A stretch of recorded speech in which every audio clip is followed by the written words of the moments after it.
suatu pengantar. Setelah berselancar di pasar keuangan selama berpuluh-puluh tahun, terdapat suatu pola kecenderungan yang kami perhatikan.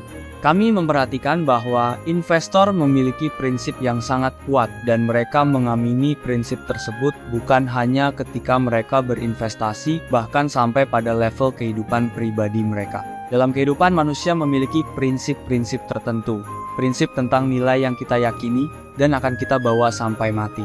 Nilai yang mana mendefinisikan kemana arah hidup kita, karena hidup tanpa suatu prinsip hanya akan berujung pada kesia-siaan. Hal tersebut berlaku juga dalam investasi. Dalam mencapai keberhasilan investasi di aset manapun, ada prinsip-prinsip yang harus kita pegang dan kita yakini. Segala ilmu tentang investasi yang ada bisa dipelajari dalam waktu kurang dari semalam. Bahkan kami yakin bahwa para pembaca adalah makhluk-makhluk cerdas yang mana memiliki kemampuan untuk memahami serta mengerti konsep dan teori investasi hanya dalam waktu beberapa jam saja. Namun, keberhasilan suatu investasi tidak tergantung seberapa banyak ilmu yang mereka miliki atau seberapa panjang gelar yang telah mereka raih. Faktanya, banyak sekali investor hebat yang mampu melipat gandakan aset yang mereka miliki sampai ratusan ribu kali, sementara seorang lulusan pendidikan tertinggi tidak bisa berinvestasi sama sekali, bahkan kesulitan memenuhi kebutuhan sehari-hari. Mereka yang tidak berhasil berinvestasi bukan karena mereka tidak tahu caranya, tetapi mereka tidak memiliki prinsip yang tepat. Maka dari itu, prinsip adalah segalanya dalam berinvestasi. Melalui dasar bahwa prinsip adalah hal paling fundamental ketika berinvestasi, maka dari itu kami merumuskan 7 investing principles atau 7 prinsip-prinsip investasi yang dapat kalian jadikan pedoman untuk berselancar di pasar keuangan, terutama pasar kripto yang mana merupakan pasar terbaik di dunia dan memberikan semua investor kesempatan yang sama. Berikut ke-7 prinsip tersebut: keyakinan, keberanian, keterbukaan, kedisiplinan, kesabaran, kebebasan, kelanjutan. Bagian 1. Keyakinan, gambar 43. Keyakinan adalah kunci. Coba ingat-ingat kembali kapan kalian mengambil keputusan di dalam hidup ini dengan keyakinan yang tinggi. Apakah itu di saat kalian memilih perguruan tinggi? Apakah itu di saat kalian memilih tempat kerja? Apakah itu di saat kalian memilih bisnis apa yang akan kalian jalani? Lalu dari berbagai pilihan tersebut, coba refleksikan kembali berapa yang akhirnya menjadi keputusan terbaik, dan coba ingat kembali seberapa besar keyakinan yang kalian miliki ketika kalian hendak mengambil keputusan tersebut. Saya yakin ketika keyakinan kalian paling tinggi terhadap suatu hal, disitulah kalian mengambil keputusan terbaik. Hal tersebut sama adanya dengan investasi. Dibutuhkan keyakinan paling tinggi terhadap sesuatu sebelum memutuskan untuk berinvestasi.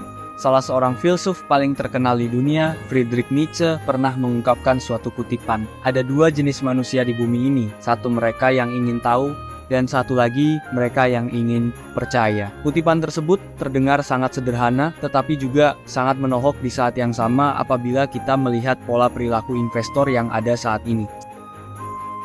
Bahkan para investor baru ini pun kebanyakan tidak tahu dengan apa yang mereka investasikan. Mereka membeli sesuatu sesuai dengan kata orang lain, kata berita, dan kata influencer. Dari tahap tahu saja mereka sudah gagal, apalagi di tahap percaya. Wajar saja mereka selalu gagal dan rugi. Seluruh informasi. Berikut availability bias. Keadaan tersebut merupakan manifestasi dari availability bias atau kecenderungan untuk mengandalkan secuil informasi yang kita pahami sehingga kita mengabaikan seluruh informasi yang ada. Kita selalu merasa paham semuanya padahal apa yang kita pahami sangatlah kecil. Availability bias juga bisa diwujudkan dengan kita yang percaya terhadap secuil informasi yang kita peroleh dari internet dan kita jadikan itu sebagai pedoman untuk berinvestasi pada sesuatu. Padahal secuil informasi tersebut juga belum tentu benar sehingga kita perlu memahami bahwa informasi yang sebenarnya belum kita ketahui sangatlah banyak. Gambar 4-5 tahapan muncul keyakinan. Pengetahuan merupakan fondasi dasar dari keyakinan. Pengetahuan merupakan tahap pertama dalam anak tangga sebelum muncul kepercayaan yang berujung pada munculnya keyakinan. Maka dari itu, untuk membangun suatu keyakinan yang kuat terhadap sesuatu, maka kita harus meningkatkan pengetahuan terhadap sesuatu tersebut. Itulah mengapa apabila kita hendak berinvestasi pada suatu proyek, kita harus mencari pengetahuan sedetail mungkin terhadap proyek tersebut. Cari tahu masalah apa yang diselesaikan proyek tersebut, siapa tim di baliknya, bagaimana tokenomicsnya, seperti apa roadmap yang mereka miliki, bagaimana proyeksi ke depan, dan berbagai informasi lain yang relevan untuk meningkatkan pengetahuan kita terhadap proyek tersebut. Jangan sampai kita sudah berinvestasi pada suatu proyek, tapi kita tidak mengetahui apa yang dikerjakan. Bagaimana mau yakin kalau tahu saja tidak? Berinvestasi pada sesuatu bagaikan memilih seorang pasangan hidup. Cari tahu dulu sosok seperti apa yang akan kita kencani, baru kita bisa sedikit demi sedikit memberikan rasa percaya kita kepadanya. Baru setelah kita benar-benar percaya kepadanya, kita akan yakin 100% bahwa yang kita pilih merupakan jodoh kita. Memutuskan untuk berinvestasi pada sesuatu sama sulitnya dengan memilih jodoh, harus dipikir 1000 kali sebelum memilih. Bagian 2, keberanian. Salah satu kata-kata yang paling sering kita dengar ketika kita berinvestasi di kripto adalah scared money makes no money, atau bisa diartikan dengan pada saat kita takut menggunakan uang maka kita tidak akan pernah mendapatkan uang. Ungkapan tersebut sangat masuk akal dan relevan apabila kita kaitkan dengan dunia kripto yang memiliki tingkat risiko paling tinggi di dunia. Desakan regulasi, potensi hacking, volatilitas pasar yang super tinggi, potensi likuidasi, potensi penipuan dari developer, dan berbagai potensi bahaya lain yang siap menghadang dan memberikan kita kerugian. Berinvestasi merupakan suatu aktivitas yang melibatkan uang secara langsung, karena ingredients utama dari investasi adalah uang itu sendiri. Apabila melihat uang saja kita takut, bagaimana kita bisa melihat uang tersebut berkembang? Pertama-tama sebelum belajar untuk mengembangkan uang, kita harus mengubah cara pandang kita terhadap uang. Lihat uang sebagai suatu alat, bukan sebagai tujuan, karena ketika kita melihat uang sebagai tujuan, maka kita akan berhenti ketika hasil tidak sesuai dengan yang kita harapkan. Apabila kita masih merasa takut ketika berinvestasi, maka ada yang salah dengan money management yang kita miliki. Sebelum kita berinvestasi, pastikan dulu bahwa uang yang kita gunakan adalah uang dingin yang memang siap hilang, bukan uang yang harus kita gunakan untuk membayar tagihan atau cicilan. Apabila memang yang kita investasikan adalah uang dingin tetapi kita masih merasa takut, maka cek kembali berapa banyak jumlah yang kita investasikan. Jumlah ideal yang kita investasikan sangat tergantung dengan strategi investasi apa yang kita gunakan. Ada yang merisikokan 1% ketika menebar jala, sehingga besaran jumlah yang diinvestasikan adalah res 1,0000 ketika modal yang dimiliki adalah 100,000. Ada pula yang merisikokan 10% dari setiap posisi yang mana ketika modal yang dimiliki adalah 100,000, maka jumlah yang diinvestasikan adalah sebanyak 10,000. Hal yang tidak boleh kita lakukan adalah menginvestasikan 100% uang yang kita miliki terhadap suatu aset, karena ketika kita all in, risiko yang kita miliki adalah terhadap seluruh capital yang kita miliki. Memang ketika kita melakukan all in dan kita memperoleh jackpot pada suatu proyek tertentu, maka hidup kita bisa berubah selamanya. Namun, apabila proyek tersebut gagal, maka kita akan kehilangan seluruh modal yang kita miliki. Lebih baik kita bermain dengan permainan yang aman daripada kita merisikokan semuanya di saat yang bersamaan pada satu aset. Harga ketidaktahuan sangatlah mahal, dan ketika kita menyadarinya mungkin saja kita sudah kehilangan yang kita miliki. Kata berani sangat berbeda dengan nekat. Orang yang berani pasti sudah mengukur segala risiko yang mungkin akan terjadi. Tetapi orang yang nekat sama sekali tidak melihat faktor risiko ketika melakukan sesuatu. Para pembalap MotoGP adalah orang yang berani karena sudah terlatih puluhan tahun, tetapi orang yang balap liar di jalan adalah orang yang nekat karena mereka tidak memiliki kemampuan yang memadai dan tidak mempertimbangkan faktor risiko sama sekali. Napoleon Hill pernah mengungkapkan, uang tanpa otak cenderung sangat berbahaya. Maka dari itu ketika kita berani berinvestasi dengan berapapun uang yang kita risikokan, kita tetap harus berinvestasi secara bijak dan tidak menjadi seorang degenerate atau seseorang yang melihat kripto sebagai tempat untuk menjadi kaya instan. Kalian harus berinvestasi dengan berani, tetapi tetap harus terukur. Hati-hati di jalan, bagian 3. Keterbukaan kami hampir tidak pernah menemukan seorang pemenang yang tidak terbuka terhadap segala hal. Hampir semua pemenang selalu memiliki keterbukaan terhadap apapun yang mereka lakukan. Salah satu sifat yang dimiliki oleh seorang pecundang adalah mereka sangat menutup diri terhadap apapun, bahkan mereka tidak secara terbuka mengakui bahwa di luar sana masih banyak orang yang jauh lebih hebat dibandingkan mereka. Pada dasarnya memang hanya ada dua jenis manusia di bumi ini, yaitu mereka yang memiliki pikiran terbuka, open-minded, dan mereka yang tidak memiliki pikiran yang terbuka, close-minded. Berbagai riset serta pengamatan secara langsung selalu menunjukkan bahwa kebanyakan CEO dan para investor yang berhasil dalam segala bidang yang mereka investasikan memiliki keterbukaan yang sangat tinggi terhadap segala hal. Mereka tidak takut gagal dan selalu mengeksplorasi hal baru setiap harinya. Bahkan ketika mereka sudah memiliki kekayaan yang sangat tinggi pun, mereka masih terbuka dengan berbagai ide baru yang disampaikan oleh siapapun. Gambar 49. Keterbukaan membawa kesuksesan. Keterbukaan tidak hanya terkait dengan mau atau tidak mempelajari hal baru, tetapi keterbukaan juga memiliki konteks mengenai mau tidak berinvestasi pada hal baru, serta memahami konsep bahwa market adalah tempat yang dinamis. Dan untuk bisa memperoleh keuntungan secara konsisten, kita juga harus terbuka dengan perubahan. Adaptasi adalah kunci untuk memperoleh keuntungan dalam investasi, karena market adalah tempat yang sangat dinamis. Kami benar-benar menyadari dan sampai pada suatu kesimpulan di mana hanya ada dua partai di kripto, yaitu partai cuan dan partai ego. Mereka yang tergolong dalam partai cuan adalah mereka yang memanfaatkan segala kesempatan untuk memperoleh keuntungan.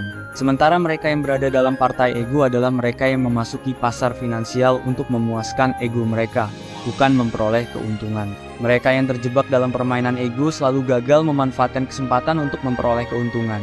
Mereka yang bermain dalam partai ego memiliki idealisme yang sangat tinggi, sampai-sampai mereka lupa mereka masuk ke pasar keuangan untuk memperoleh keuntungan, bukan untuk bermain benar atau salah. Ego yang telah membutakan semuanya, menghancurkan peluang untuk menang. Gambar 410. Dalam kripto ada dua jenis orang, yaitu mereka yang mau cuan dan mereka yang hanya memuaskan ego. Salah satu bentuk pemuasan ego yang biasanya investor lakukan ketika berinvestasi di market kripto adalah mereka mengotak-ngotakkan investasi dan melabeli beberapa investasi sebagai baik dan buruk.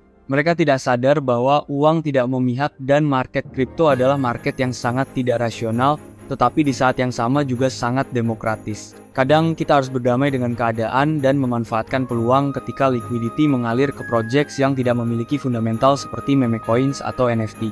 Untuk apa kita bersikeras berinvestasi pada sesuatu dengan fundamental bagus, tetapi tidak menghasilkan apa-apa? Lebih baik kita berinvestasi pada suatu aset tanpa fundamental yang bisa naik ribuan kali lipat karena didorong hype dan FOMO. Selalu ikuti di mana uang bergerak dan jangan malu untuk menjadi oportunis. Tidak ada hidup yang lebih baik daripada hidup yang mematuhi aturan. Begitu juga ketika kita berinvestasi, kita harus mematuhi berbagai aturan yang kita buat semua. Aturan untuk meriset aset yang akan kita beli, aturan untuk membeli aset tidak lebih dari 10%, aturan untuk menunggu posisi masuk ideal, aturan untuk menjual aset ketika sudah mencapai target profit, dan aturan-aturan lain yang sudah kita sepakati dengan diri kita sebelum berinvestasi. Namun, coba tanyakan lagi pada diri kalian, apakah kalian mematuhi berbagai aturan yang kalian buat tersebut? Atau kalian seringkali mengingkari aturan tersebut dan berdalil, ini aman, saya tahu yang saya lakukan. Pada saat kita sudah membuat suatu aturan tertentu, tetapi akhirnya kita mengingkarinya, itu tandanya kita adalah seorang investor yang tidak disiplin. Mungkin beberapa kali ketika kita tidak disiplin, kita diselamatkan oleh market, dan market memaafkan ketidakdisiplinan yang kita lakukan, tetapi market tidak selamanya menjadi tempat yang pemaaf. Ada kalanya kalian akan dihukum seberat-beratnya karena mengabaikan kedisiplinan. Salah satu contoh wujud pengabaian kedisiplinan adalah biasanya kalian melakukan background research dari suatu project sebelum berinvestasi. Biasanya kalian selalu membaca white paper, memeriksa kontrak, dan memeriksa elemen penting lain. Namun, tiba-tiba kalian merasa itu semua tidak perlu dilakukan karena investasi yang kalian lakukan sudah untung 5 kali berturut-turut dan kalian menganggap yang keenam akan sama karena market sedang baik. Bisa saja pada saat kalian mengabaikan kedisiplinan, saat itu kalian juga akan gagal. Selain terkait dengan melakukan riset sebelum membeli, kedisiplinan juga terkait kapan harus beli dan kapan harus jual. Seringkali harga sudah di atas dari target keuntungan yang kita tetapkan, tetapi kita malah tidak menjual aset tersebut karena kita merasa greedy. Akhirnya beberapa saat kemudian kita bisa kehilangan semuanya. Hal ini sangat umum dan sangat sering terjadi. Gambar 4.13 merupakan ilustrasi terbaik yang dapat membantu kita lebih disiplin dalam berinvestasi. Pada dasarnya, terdapat suatu konsep yaitu 60% rules ketika kita berinvestasi. Sebelum memutuskan apakah suatu aset layak untuk dibeli, kita harus melakukan riset dari segi narratives, technical, dan fundamental.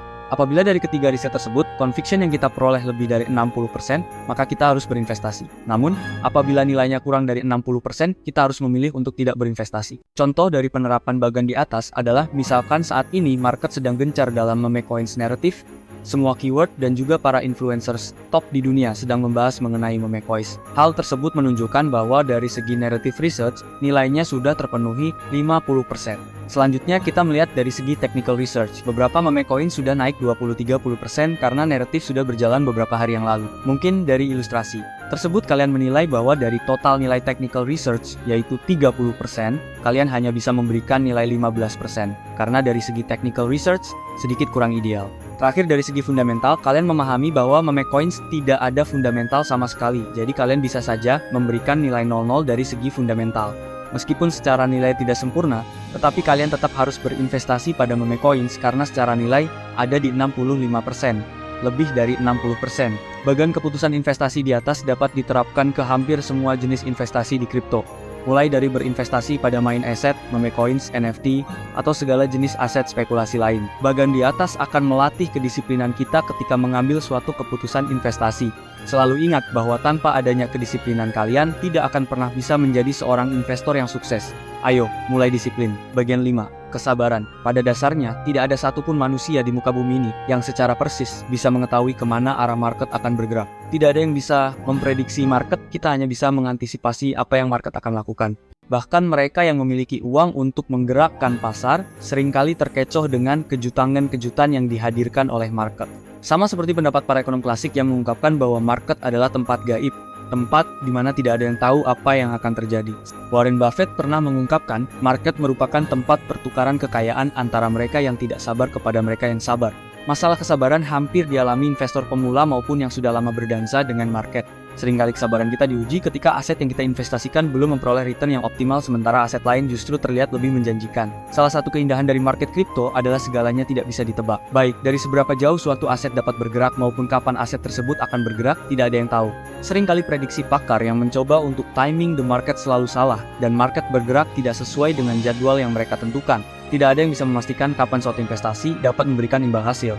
Apa yang bisa kita lakukan adalah menempatkan posisi dan bersabar. Meskipun kita sudah memiliki kisi-kisi yang tepat mengenai kapan kiranya waktu ideal untuk mulai berinvestasi, tetapi market seringkali memberikan waktu lebih lama atau lebih cepat dari dugaan kita. Itulah pentingnya melakukan diversifikasi ketika berinvestasi, karena ketika kapital kita menyangkut pada suatu aset yang bergerak lambat, kita masih memiliki kapital untuk berinvestasi pada aset lain yang bergerak lebih cepat. Dalam market kripto terdapat dua istilah ketika bear market terjadi, yaitu price-based capitulation dan time-based capitulation. Price-based capitulation merupakan suatu keadaan di mana harga aset mengalami penurunan yang tajam dan signifikan karena adanya tekanan jual ketika market transisi dari bull market ke bear market. Sementara time-based capitulation terjadi ketika harga suatu aset sudah jenuh turun, tetapi di saat yang sama keadaan market masih sepi atensi, tidak ada pembeli, sehingga harga suatu aset bergerak sideways dalam jangka waktu yang sangat lama. Gambar 417 menunjukkan bahwa sebelum melakukan breakout plus 70%, Chainlink, Sling, mengalami konsolidasi yang sangat lama yaitu selama 539 hari. Di sini aset mengalami time-based capitulation, sehingga para investor dari Link harus memiliki kesabaran yang tinggi karena aset mereka terdepresiasi oleh waktu. Kesabaran sangat diperlukan ketika berinvestasi, karena seringkali ketika kita tidak bersabar, peluang yang harusnya jadi kenyataan justru terbuang sia-sia. Bagian 6. Kebebasan. Memahami fakta bahwa tidak ada yang bisa menebak hasil dari suatu investasi membawa kita kepada penerimaan bahwa investasi pada dasarnya adalah seni. Sama seperti sifat seni yang menghargai ekspresi dan kebebasan, tidak ada aturan yang membatasi atau mengikat ketika kita melakukan suatu investasi. Memang ada suatu strategi dan pertimbangan khusus, tetapi tetap saja kita masih boleh menyesuaikan berbagai aturan tersebut sesuai dengan preferensi kita pribadi. Berinvestasi bagaikan menggambar di kertas kosong. Kita sendiri adalah senimannya. Jangan biarkan apapun mengganggu kreasi yang kita buat. Ketika kita berinvestasi, sebenarnya kita membeli kebebasan. Kebebasan untuk melakukan segala hal, kebebasan untuk memegang kendali, kebebasan atas waktu yang kita miliki, dan kebebasan-kebebasan lain yang mungkin kita dapatkan. Maka dari itu, ketika kita berinvestasi sah-sah saja untuk melakukan apapun. Ketika kita berinvestasi, kita membeli golden ticket 1 hari untuk tidak bekerja. Jadi semakin banyak kita berinvestasi, kita akan membeli semakin banyak hari untuk tidak bekerja. Esensi utama dari berinvestasi adalah melepaskan segala beban yang kita miliki untuk memperoleh kebebasan dalam hidup. Kebebasan yang tidak didapatkan oleh orang lain yang tidak berinvestasi.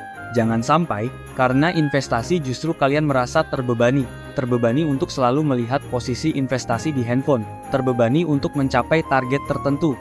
Terbebani untuk membuat orang lain terkesan dan beban-beban lainnya. Ketika hal itu terjadi, kalian sebenarnya malah tidak mengamini prinsip utama dari investasi, yaitu kebebasan. Ketika kalian tidak enjoy setelah berinvestasi, berarti ada kesalahan dalam investasi kalian. 7. Kelanjutan. Once you go crypto, you will never go back. Itulah ungkapan dari para investor setelah mereka merasakan perubahan yang mereka alami setelah berinvestasi di market crypto. Mereka yang memperoleh life-changing money akan sangat bersyukur dan terus berusaha meningkatkan apa yang mereka peroleh. Sementara mereka yang masih belum beruntung akan terus mencoba sampai keberuntungan ada di sisi mereka. Faktor tersebut menyebabkan retention dari para investor kripto sangat tinggi sehingga mereka akan terus berinvestasi dari cycle ke cycle.